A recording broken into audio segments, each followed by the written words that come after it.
Uric acid হলো এক ধরনের নাইট্রোজেন ঘটিত বর্জ্য পদার্থ, যা আমাদের শরীরে বিপাক্রিয়ার ফলে স্বাভাবিকভাবে তৈরি হয় এবং কিডনি তা প্রস্রাবের সঙ্গে শরীর থেকে বের করে দেয়। আর যখন কিডনি কোনো অসুস্থতার কারণে ইউরিক অ্যাসিড নিষ্কাশন করতে পারে না, তার ফলে রক্তে ইউরিক অ্যাসিডের পরিমাণ বেড়ে যায়।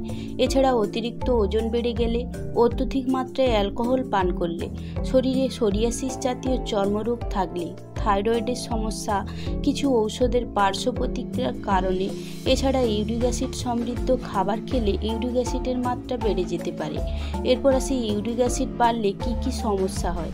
বেশিরভাগ ক্ষেত্রে ইউরিক অ্যাসিড শরীরে কোনো সমস্যা তৈরি করে না, তবে কিছু ক্ষেত্রে ইউরিক অ্যাসিড শরীরের বিভিন্ন অস্থিসন্ধিতে বা হাড়ের গোড়ায় ক্রিস্টাল হিসেবে জমা হয়ে প্রদাহ তৈরি করতে পারে।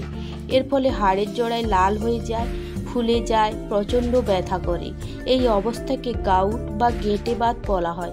বেশিরভাগ ক্ষেত্রে পায়ের বড় আঙুলে আক্রান্ত হয়। এছাড়া দীর্ঘদিন যাবৎ যদি ইউরিক অ্যাসিড জমতে থাকে, একটা সময় কিডনিতে পাথর তৈরি হতে পারে।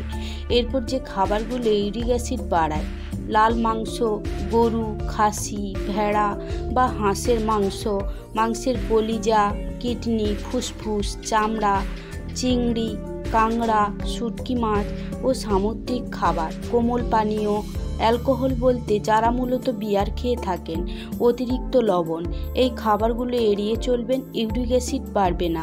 আর যারা নর্মাল রয়েছেন, আপনারা এগুলো খেতে পারেন। ব্লাড টেস্ট করে ইউরিক অ্যাসিডের পরীক্ষা করা হয়, সাধারণত 6-এর নিচে থাকলে কোনো সমস্যা নেই। সবশেষ, ইউরিক অ্যাসিড কমাতে এক্সারসাইজ করতে হবে, বেশি করে শাকসবজি, ডিম, দুধ খেতে পারেন, কোনো বাধা নেই। এছাড়া অবশ্যই সঠিক পরিমাণে জলপান করতে হবে। ওজন বেড়ে গেলে তা নিয়ন্ত্রণ করা, চিকিৎসকের পরামর্শ ছাড়া কোনো মেডিসিন ও পরীক্ষা করা যাবে না।